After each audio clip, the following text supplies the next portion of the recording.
I love this clip of Phil Mickelson. One of the things people will say is I hit my wedge, 120.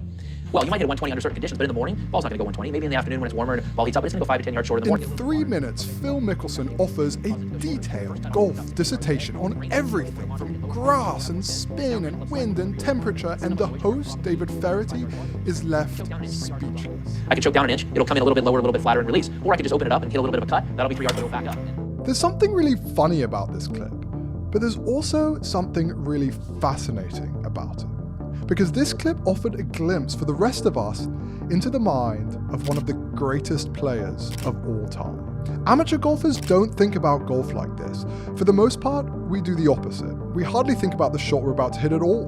We zap the pin with a rangefinder, or go get a number from a GPS app, pull a club, and then, more than 70% of the time, we miss the green short, and then we wonder why. But listen to Phil. There's a better way of doing this, and there's more for the rest of us to learn.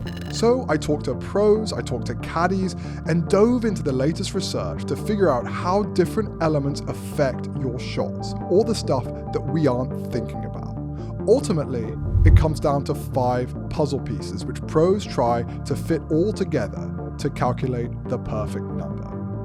We are going to uncover what the pros know and explain how you can use those same 5 puzzle pieces to form your own smarter game plan. Alright, so before we get going, let's just get some basics out of the way really quick for all the new golfers who might be watching. This is what a golf shot looks like. The apex is the highest point the golf ball reaches as it flies. The carry distance is the entire distance the ball travels in the air, and the landing angle is the angle at which the golf ball returns to earth. The runout number is the distance the ball travels along the ground after it lands. Pros care about all of these things, but they really care about their carry numbers. That's why you see them on the range and on the course with 1 or sometimes even 2 different launch monitors. Dialing in their carry numbers before each tournament is kind of priority number 1. And to do this, the first piece that pros have to consider is the temperature of the air around them. Air temperature has a huge effect on carry distance, but not always in the way you think. That's because cold air is more dense than warm air, so it drags on the golf ball more, which results in shorter shots. Warm air is less dense, which means less drag, so the ball can fly further. The golf balls themselves also become harder and less elastic in colder temperatures. That stops the energy transfer between club and ball, which leads to lower ball speeds and again, shorter shots. On hot days, the opposite happens. The ball is more elastic, golfers can compress the ball more, which means ball speeds fly off the face faster, and the golf shots get longer. The last 3 weeks, I've hit 6 irons that have gone 120 yards and 6 irons that have gone 240 yards based on the crazy conditions. So it was different for me and Scout when the wind started to die down. We were actually trying to hit specific numbers, and then it warmed up, ball started flying far. So it varies, but in all, golfers gain or lose a little more than 1 yard with their shorter clubs per 10 degrees, and closer to 2 yards per 10 degrees with their driver. That means a 5-iron that travels 185 yards in 60-degree weather will fly about 195 yards on a hot summer day. The tricky thing is that the temperature doesn't always stay the same. It gets warmer or colder as you play, so you kind of have to keep recalculating as you go. You're also probably removing or adding layers of clothes too. More layers can shorten and slow down your golf swing, which can make the distance loss even more severe. The temperature fluctuates more wildly where the air is thinner. That's why golf courses in the desert or mountains get really cold in the mornings and then heat up a lot in the afternoons, which again can screw around your distances during the round itself. This brings us to the next thing pros consider: altitude. This is the second big puzzle piece for pros when they're trying to get their yardages dialed. If you're playing at sea level, you've got higher air density, which equals more drag. So again, the ball doesn't fly through it as easy. If you're playing at higher altitude, the air is thinner. so the ball flies through it easier with less drag and typically flies a little lower and further. The reason this happens is super nerdy. It has a lot to do with gravity's effect on air molecules and atmospheric pressures and stuff like that, but it's basically because of the thinner air. Less drag means the ball flies further, flatter, and sometimes even a little straighter. Either way, that's the important bit. According to TrackMan, amateur golfers get about a 6% distance boost from their shots at 5,000 feet. For an average golfer, that means that a 250-yard drive will go about 265 yards at 5,000 feet. You should also know that the effect compounds with swing speed, so not every club is affected the same way. Longer shots, which require more speed, get a bigger distance boost, but the distance boost isn't as big at the bottom of your bag. So don't worry about elevation affecting your greenside chips.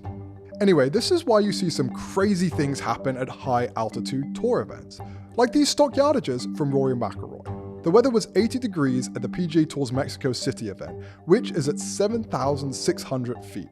His stock 4-iron that week stretched out to more than 275 yards. When you arrive on Monday for a tournament or whatever, and you're just starting the process of getting done, like what's going on there? What are you looking at? What's step one? When it's in elevation, usually that means there's going to be a decent amount of temperature differences also from early in the morning to the afternoon when the temp goes up. So I'll try to get like an early Tuesday morning distance numbers so that I have a kind of a baseline that I know when I get to one of the morning days, it's super early and super chilly. I kind of have a reference for that. Next up is your lie conditions and backspin. Pros really stress out about their spin numbers. It's the third, but maybe most important puzzle piece to calculate an accurate yardage. When they get it wrong, spin can really screw things up. And spin rate can vary wildly up and down based on lots of different factors. If the ball is sitting on top of thick rough, usually with a bit of grass between the ball and the club, that's what pros call a flyer lie. It comes off with less backspin and sort of flies like a knuckleball. Now, a flyer will go longer, but you don't really know how much longer. Really, the best way to describe a flyer lie is that it's like driving a car really fast on ice. Golf balls that are wet can act like flyers too, because the ball slides up the club face rather than grabbing the grooves and spinning. That's why you see someone like Bryson DeChambeau spraying his golf balls with water, because he's measuring how much the spin rate changes overall when the golf ball is wet, and therefore how much the distance changes. The grain of the grass can affect this too, which is a whole other thing. Like I said, pros stress about this one a lot, and you can hear Trevor Immerman explain why right here. What should I know of? I haven't. What would be the hardest part, honestly, about this light golf? I think the extra moisture on the turf. Yeah. You know, it's just hard to know when, you know, you're getting a little more. Yeah, I think water on so. the It just ball, held the back of the green, I think. on the grass. It gets between the grooves. Distance control becomes a little bit of an issue. The bounce on the green could be a little different. There's stuff that adds backspin too, mainly when you hit the ball on the heel of the club, which can cause the ball to balloon higher into the air, stop quicker, and travel shorter. It's why Rory misses this drive short right into the bunker here, and JT asks immediately if he spun it.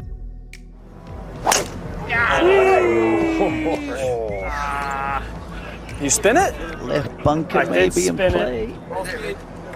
It's very disappointing. As for how you navigate this stuff, truthfully, it requires some real guesswork. It's really more about being aware, understanding the concepts, and spotting these tricky situations when they do happen. Backspin doesn't just affect how the ball flies, it also determines what it does when it lands. That's the runout number and the fourth essential puzzle piece. You can see Colin Morikawa littering his Augusta National yardage book with different runout numbers right here. The golf ball's spin rate, combined with the angle at which it lands and the firmness of the turf itself, determines how the ball behaves when it lands, either how much it runs out, spins backwards, or just stays put. And this can get really difficult when the ground gets really firm, as I asked Bryson about at the US Open last year at Pinehurst. You mentioned the course is so unique for a US Open test. How do you go about calculating your run-out numbers on a week like this? It's a great question. Something that I've worked with Jibo a lot on. We track on practice days how far the golf ball is rolling. We'll see on the foresight how far it lands, and then how far did it actually go. And so we'll take those two numbers and say, all right, it's a 33-yard run out right now in these conditions. Because if it's downwind, it can go to 45 yards. If it's into the wind, it can go to 5 yards. For example, the British Open is a great test of that. There are times where it can run out 100 yards, right, in certain conditions. You just got to play with what the course provides you. Pros generally operate on a 1-to-1 rule. On approach shots, if the green is 1 yard below where you're hitting from, your ball is going to carry about 1 yard further. If the green is 1 yard above where you're hitting from, your ball is going to travel about 1 yard shorter. But you can make up for some of this with some extra run out. When the green you're aiming for is above you, the ball approaches from a shallower landing angle, which means it'll carry less, but roll more. When the green is below you, the opposite happens. It'll carry more, but roll out less. Again, how much depends on the ground firmness, the spin rate, which is why the 1-to-1 rule is a good benchmark for you to remember. The fifth and final piece is the wind, and wind terrorizes golfers more than anything else, and it changes a lot based on the situation. The big thing to remember is that headwinds hurt almost twice as much as tailwinds help. It's why TrackMan says that a 140-yard shot hit into a 15-mile-per-hour wind will get around 20 yards of hurt and only travel about 120 yards. But that same 140-yard shot 15-mile-per-hour downwind will travel only 10 yards longer, or about 150 yards. It's hard to do an exact formula because there are just so many variables when it comes to wind, but just remember to overestimate shots into the wind and underestimate the help on downwind shots. The effects of crosswinds are even trickier to calculate, but the main thing to know here is that the wind will exaggerate whatever side spin the ball has. Fades and draws will fade and draw more, so adjust your aim accordingly. It's putting all 5 of these pieces together that gives pros the precise adjusted yardage that they're looking for. For the rest of us, it's really just about understanding some of these elements and then making educated guesses that will help us the most.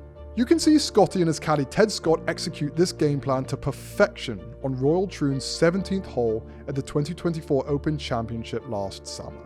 The hole that day was 242 yards and 238 yards to the pin. The cover number to the front of the green was 225 yards. It was cold that day, about 55 degrees, so they were probably smart to budget at least an extra 5 or so yards just for the temperature. The hole was pretty flat, so not much going on there, but they clocked a wind that day gusting at around 9 or 10 miles per hour into them, so add another 15 yards or so for that. The air was more dense because they are literally at sea level, and there was also lots of heavy rain in the air that would slow the golf ball down.